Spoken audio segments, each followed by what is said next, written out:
Hi everybody, this is the Rambling Toffee podcast. I am Mark. I hope everybody's doing well this Monday.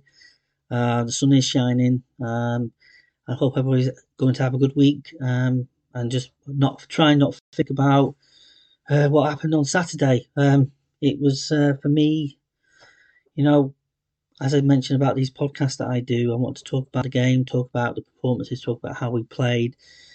But obviously, it's been taken over by points deductions here and basically takeovers there, and I've even given a short period of time to actually talk about the game, each game that we have been playing. Um, it was another home game. We've had 4 points given back, obviously from the points deduction. It's West Ham. West Ham are not doing. They've been on and off the boil most of the season, but they're still a good outfit in a sense of the word. And for my going to that game on Saturday, I was quietly optimistic, and I just thought, okay, against Brighton, you talked about Brighton. Tactically, it was set up. It was set up in a way to, at the end of the day, it felt like it's set up in a way to make it hard to beat, to get to get a point. Really, that's my attitude to the Brighton game, and it nearly became 3 points. But by the by, we come to a home game, and as we've all been discussing most of the season at home, our home form is shocking. I think, for a record, it's 3 wins this season at home, and that's not good enough. And the only thing that's keeping us going afloat is our away form, and our away form and tactics, and the formation that's been set up and continually been doing okay away from home. But at home, it's just been terrible, terrible, terrible. And as a fan, season ticket holder that I am, I hope. It's always the hope.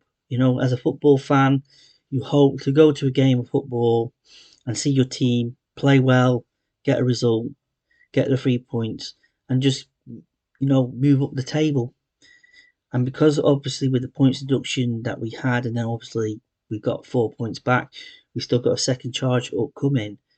But that we could get another 6 points passed down to us again. I don't know. We'll just have to wait and see. That's not far away. I think it's April when we might find out about that, and if we'll appeal it or not. But that's something in hope in the future. But again, going to the game, it's West Ham. You look at the team that's coming out. Doucouré's back in. You think he's been our goals, scoring goals for us this season, but mostly away from home. So something's different.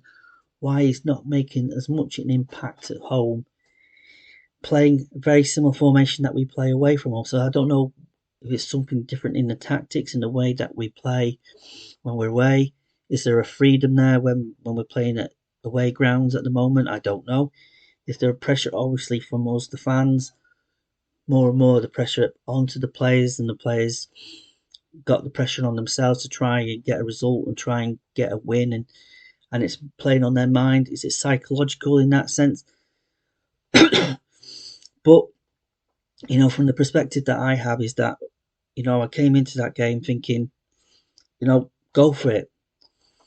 We've got 4 points back, a little bit more optimism. Let's go and try and get a result. And then I looked at the team, and then Beto was starting, and Calvert-Lewin was obviously on the bench. And I thought, okay, obviously there must have been is that a tactical situation to try something a bit different? Trying Beto up front and giving Calvert-Lewin, a bit of a rest or something, and then let him come on later on. I don't know, but obviously Beto give him an opportunity again. But as much as the way that he plays, and it's frustrating, and instantly, you think to yourself, okay, let's give him that chance. Let's see what he can do. Inconsistently over the season that he has been playing and given opportunities, he's gotten opportunities in the game to score goals, and he's missed them. Gilt edge opportunities. The ball going to an nil, we seem to bounce off him. I don't know. Is he going to be a success for us in the future? Is it because the way that he's been developed, or to adapt to the Premier League and adapt to the way that we play, and a way that the fast pace and the way that it's played, maybe that's having a hindrance on his performances. Maybe I have to give him more time. Maybe it's just one of those things because he's coming from another league, and maybe just that could be it. I don't know, but he's not been what we paid that money for. And obviously we got him on a Klarna, so hopefully. But every time he plays, and I looked at that and I thought, okay, give him an opportunity. Let's see what happens. You never know. We might go out there and put a great performance in and do really, really well. Hope. Again, it's all about hope. And I looked at the team. Harrison was back in, obviously. Ashley Young was on the bench. They decided to bring Harrison back into the game. Anana started it. Obviously, Rissa Gay's injured. Anana started. You had Garner, Anana, which has been doing okay in games this season, that combination. McNeil playing on the other side. McNeil's form has been really bit on and off.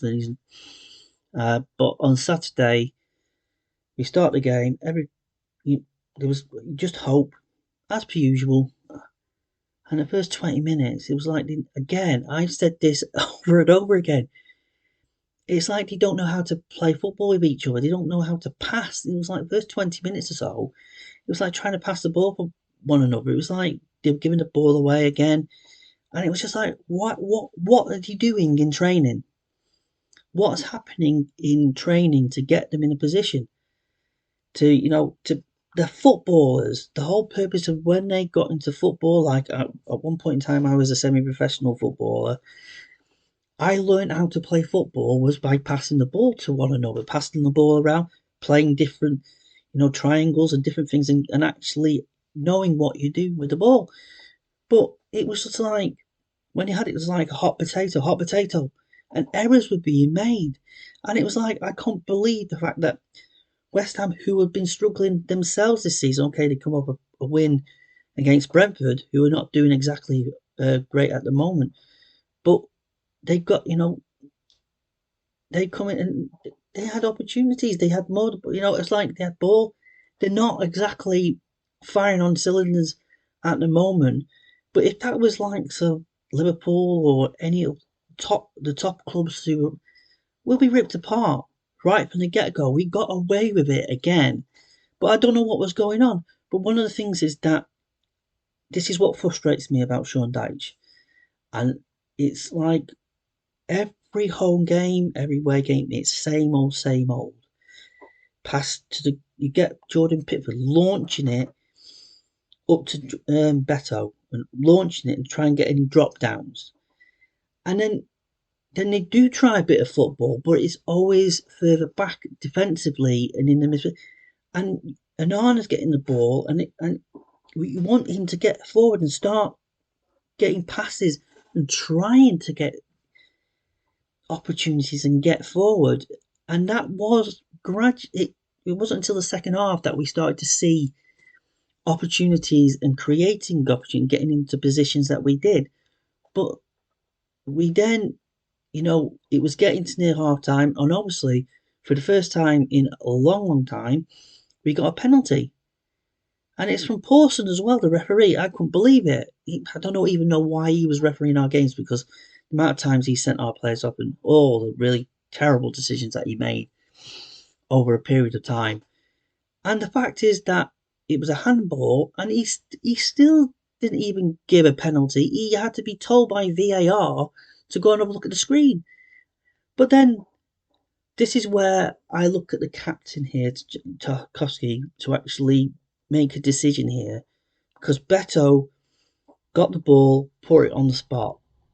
And instantly when I saw him, I thought, he's going to miss that. It's our first penalty in God knows how long. He's going to miss it. And if I was a betting man, I would have thought, well, I'll go and put a bet on that he'll miss that, and I'll probably get some money back. And everybody else around me, it was that, because it's the first time we've had a penalty in a while, and I know Calvert-Lewin normally takes the penalties, but the last one he took, he missed. So obviously he was on the bench, but is there anybody else who wanted to take up the opportunity, to actually score or have more confidence? Because this is the issue. You've got a striker there who is low on confidence as regarding scoring goals, and the chances that he's got to, when he has had them, he's always missed them and everything else.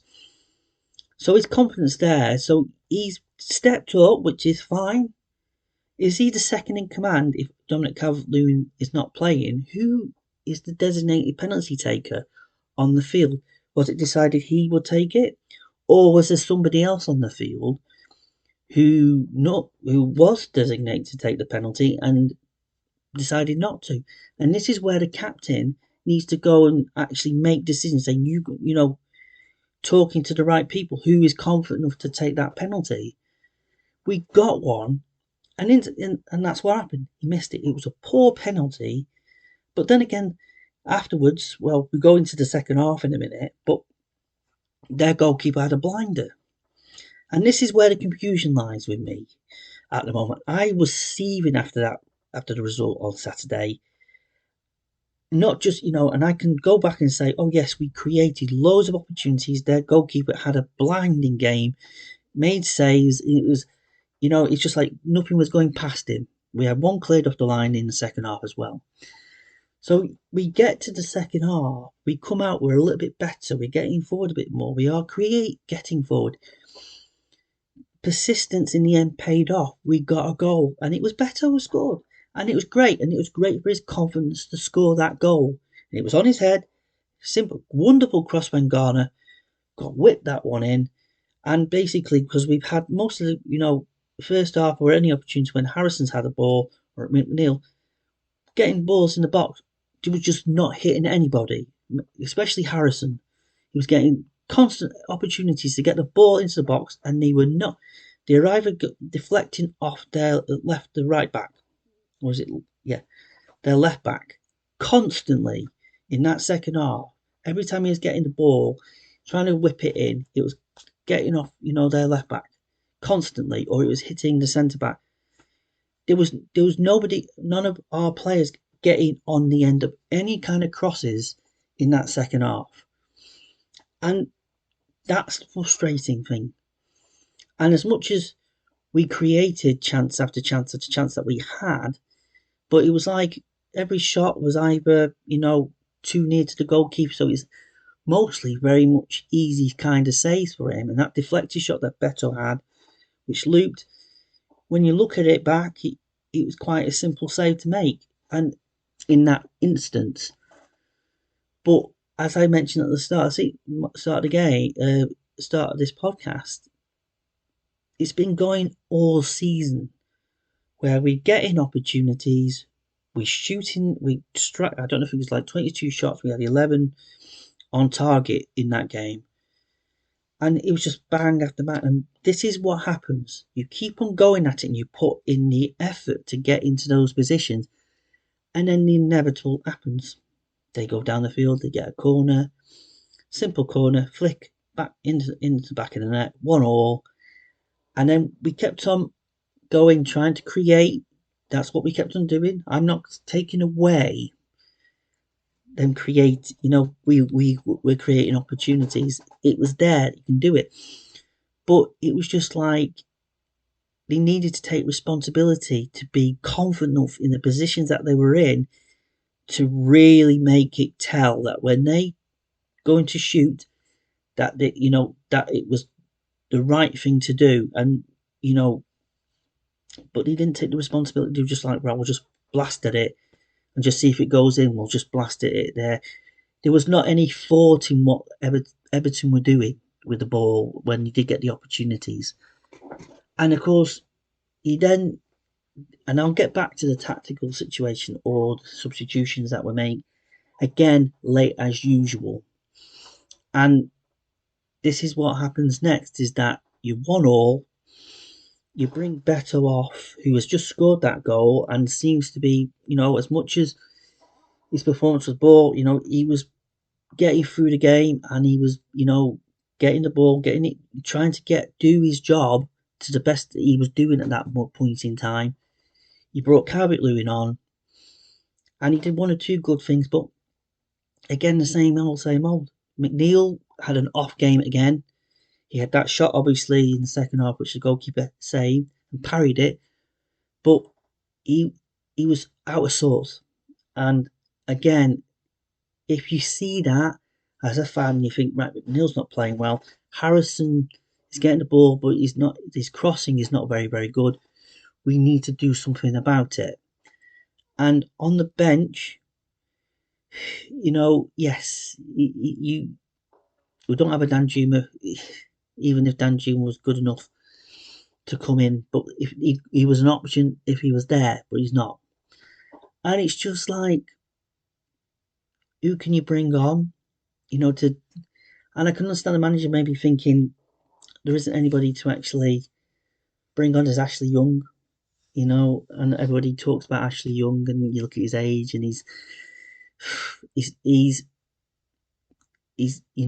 a defender, he's been poor for us. His pace is terrible. His age is an indicator that he shouldn't be playing really for Everton Football Club. That's my personal view. He's played in that midfield position where Harrison's been taking on, and he's not good enough anymore. He's not. The pace of the game is passing him by, and if you bring him on, you're taking Harrison off for Ashley Young, and that just shows you how our team is so limited. We haven't got a backup to come on unless you decide to put Seamus Coleman in the midfield position to let him get forward. And that just shows you how badly the team is at the moment, in a sense of how weak the team is as regarding players that we can bring on to actually change it. We haven't got those players to actually do that. And that's the concerning thing. I mean, the only other option you probably have is going to a 4-4-2. I know Harrison came up and Garner moved in that position, but Garner is better in the central position. Well, better than it can be. And he was put in on the wing. And, that cross, obviously, before that change was made, when Harrison came off, Garner moved in, and then we went with Anana, Decore, and, Gomez. And Gomez is a good centre midfielder. He can keep the ball. He can pass it around. He can, be calm in that situation. I think he did really well, but he came on way too late to actually make any kind of impact in the game. I think he came on when we were still 1-1, and then of course 90th minute. It's a fantastic goal, but defensively, where was Mikalenko in that situation? Because the back post was being left, and he just got the ball and walloped it into the top corner. Game over. And for me, and I don't lead the game normally, but as soon as that went in, it was 90th minute. I know we had 5 minutes of injury time left of the game. I just left, and then obviously they got a third. But Gomez, I believe, he came on and he did better than what Onana was doing. And that, he's more composed on the ball. He's able to get, doing the passing, the moving around a bit better. But that's just been our season, and that's just been how our home games, mostly our home games have been like, is that we create loads of opportunities. They talk about the XG. I don't give a shit about the XG. We need to be scoring goals. The whole purpose of a game of football is to win football matches. It's a results business. That's what it's all about. It's not about XGs and stats and all sorts of things. And it's all well and good bringing all that out. What does it do? Make you feel a little bit better that we've actually created loads of chances in the game? Doesn't matter. Those chances have to go in the back of the net. They have to go in. If we had got that, I can go on and on and on about this game, but basically we went 1-up, and then a chance Harrison got the ball in, and McNeil blasted the ball from how many yards out right into the goalkeeper's midriff. And basically, if it went any other side, we would have been 2-up. It would have knocked the stuffing out of West Ham, and momentum would have shifted. We would have a little bit more confidence, more compact, change things, maybe make it a little bit harder for them to even try and get in. But no, we didn't. That was it. As soon as that happened, they went and got the equaliser, and the momentum started to shift gradually as we got to the end, and it was over. And it was just like, what's the point? So my view is that XG can do one.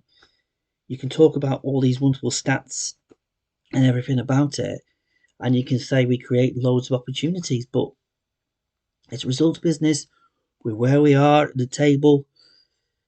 We need to win games. We need to move forward. We need to get somewhere. We need to get away from their relegation places because we got a second charge against us. And if we get another 6 points and we appeal, if deducted, if we appeal, we might not find out until after the season had ended to find out if we are staying up or not staying up.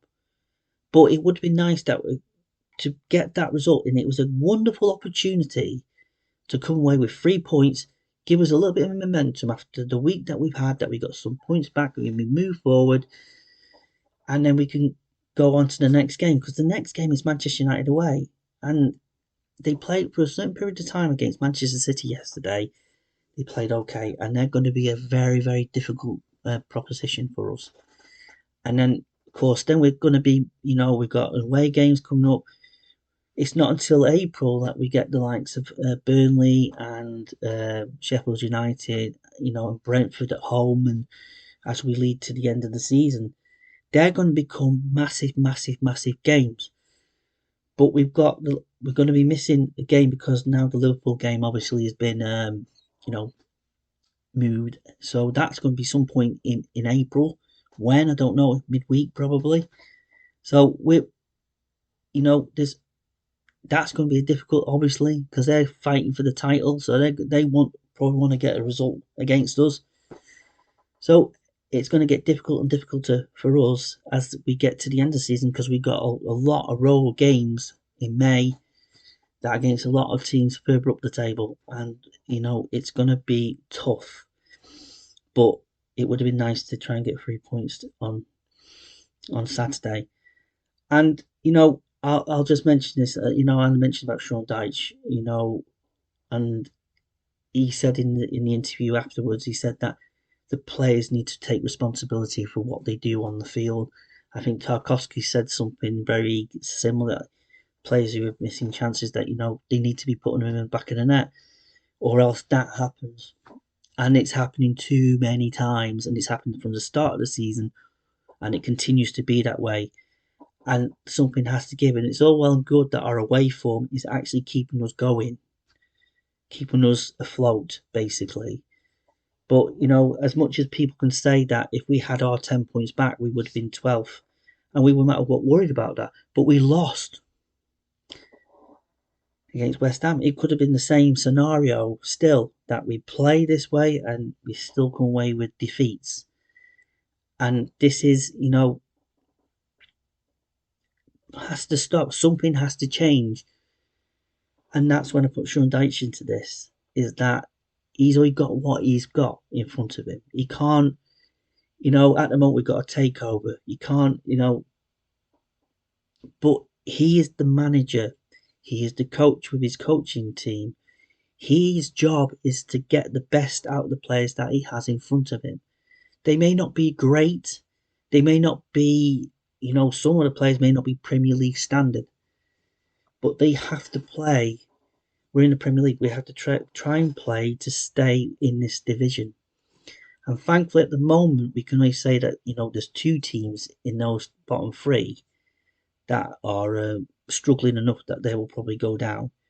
Luton is a different kettle of fish, because even despite their defeat the other day, they were 2 down against Villa, who are doing really, really well at the moment, but they went to 2-2 and got it back to. So they are fighting at home to get results, and they're going to have home games. Yes, they're going to have difficult games, and they may just continue to keep losing games, but they still are fighting them, and they still have determination, and they've got some good players in their team, and they're organised, but there's no kind of pressure on them than they are on us as Everton, Everton Football Club.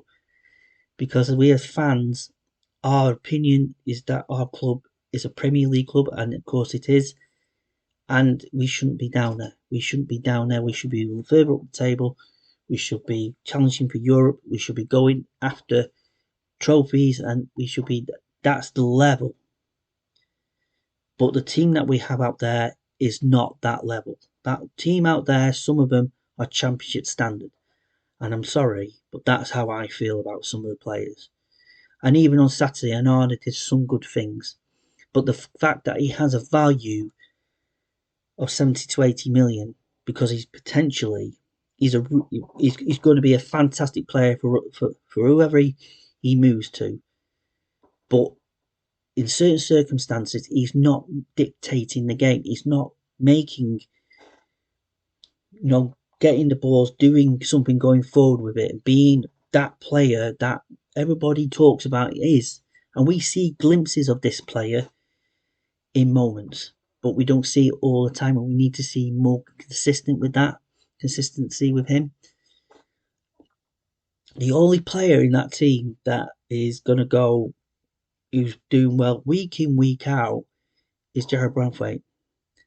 And he just glides through games as if he's been playing for years and years and years. And he's going to go straight to the top anyway. And Arnold probably another one. So you can always look at he will consistently play well week in, week out. But when you look at the rest of the team, you don't know what you're going to get with them. You don't know what kind of performance you're going to get from them. And that's the problem.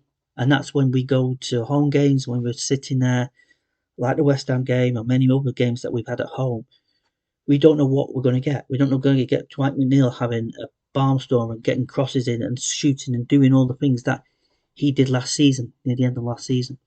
Or Jack Harrison, when he came in and initially, was doing well for us and getting forward, but now he seems to have tailed off. The pressure is on there. But I don't know if it's because we're putting pressure on them. You shouldn't really look at the fans and what pressure that we put. They should go out there and put in the performance, because they're doing it to an extent away from home. So I don't know what the difference is doing it at home.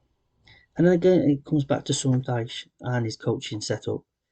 What they do on training, it's not just about mentality. He talks about that last season. It's about the mentality. It's about changing the mentality of these players to be more, put. And I don't know if that's put more pressure on them. I don't know. I'm not a football player. And there comes a point, and I know my mate said this to me in the car, it's not on Sean Dyche. That was, the performance of the players. They had chances. They had countless opportunities to score in that game. Countless opportunities. It was just same old, same old. It's not on him. He's got that squad. That's the players that he has. We haven't, we can't compete with anybody else who can go and buy players or strengthen the squad and have a stronger substitutes bench, that we can have changes, that we can feel confident about making changes with the players that we have, and we don't have that at the moment. And that's because of the bigger picture is off the field. We have no money. We're in a takeover at the moment. It's just so frustrating that this team is mid-table at best, and roughly around that. That's where they currently are. That's my view. And on a good day, when they do start to play well together, when they do start putting performances and getting results, when we have seen that this season, home and away, we have seen performances there. When we bit of confidence, you can see it, and we are a mid-table team. That performance on Saturday felt like a relegated team, a team that's coming from the championship, going into the championship. It feels that way, and it feels that that's where it's going, and that's where I can understand it's not on Sean Dyche, but Sean Dyche coaches them day to day, week to week, year to year, month to month, year to year. He's one that is instructed his players to do a job, to try something. He doesn't try anything different. Everything stays the same. There's no kind of, let's try this today. Let's move this around. Let's, be a little bit more expansive. Go forward a bit more. And it's funny me saying that by the fact that we create loads of opportunities on Saturday.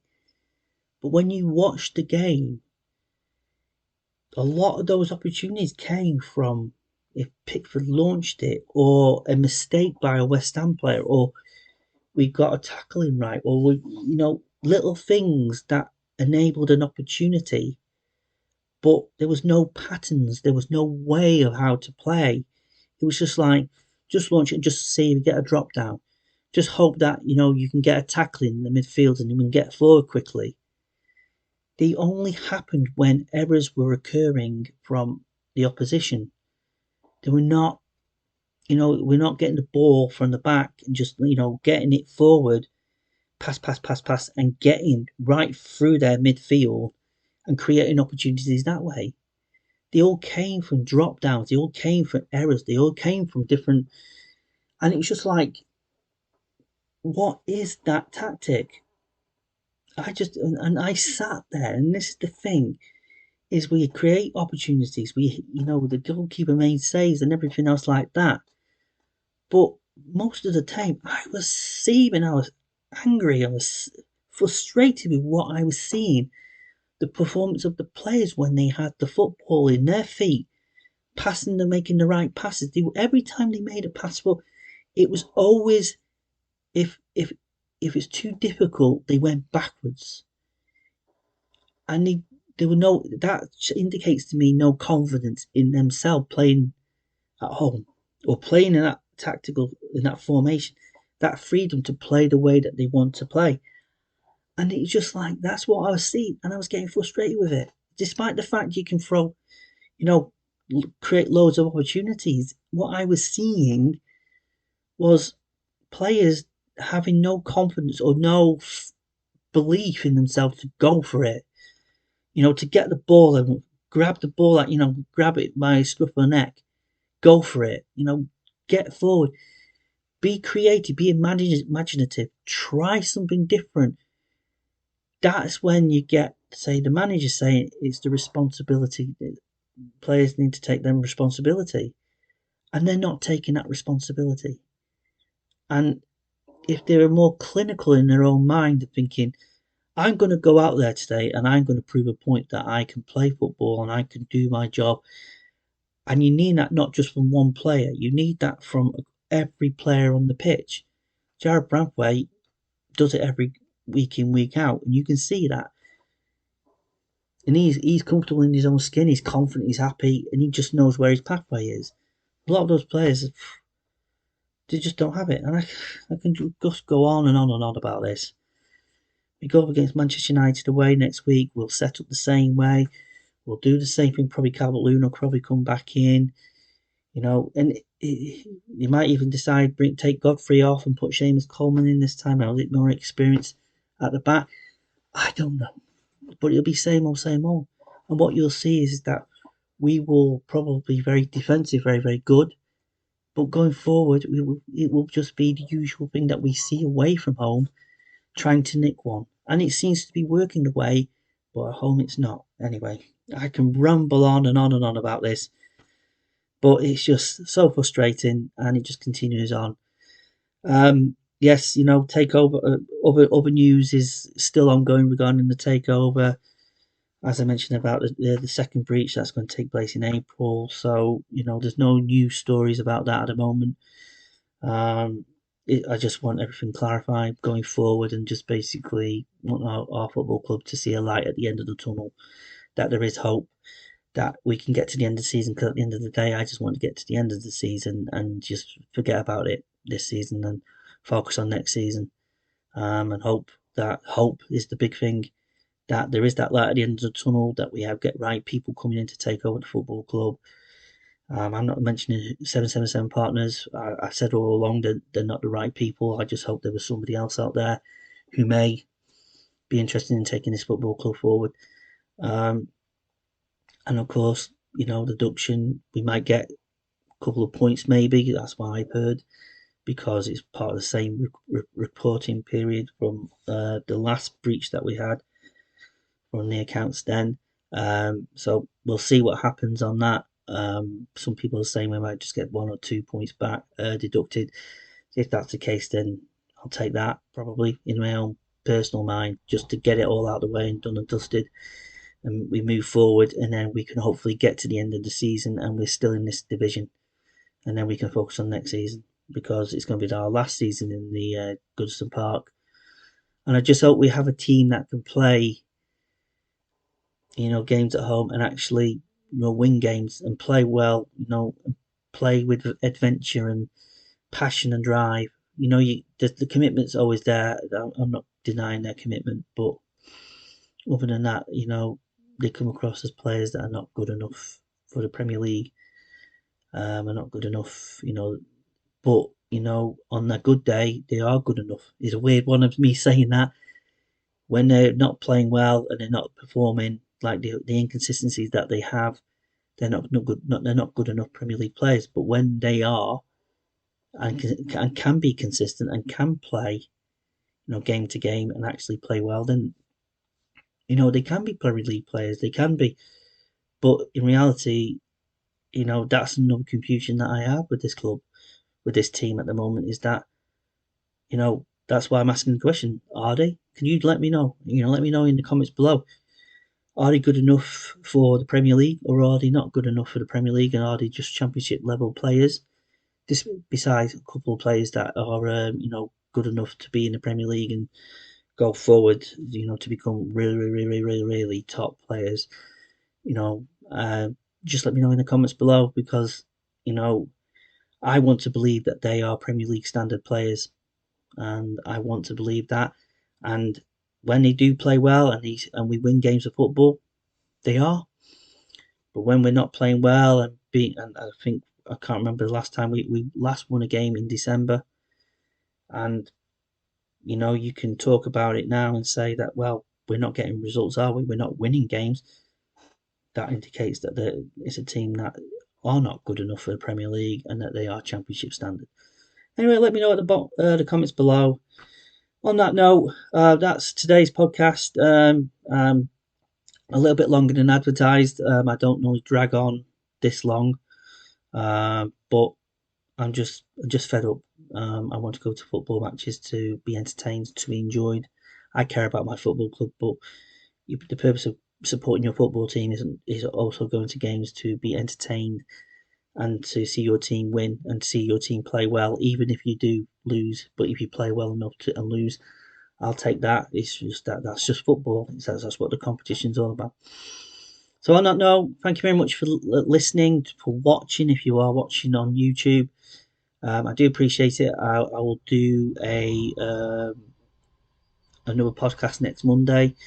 I'll talk about the Manchester United game, which is taking place obviously on Saturday, and we go from there. So on that note, thank you very much for listening. Take care, and I'll speak to you all soon. Take care. Bye bye.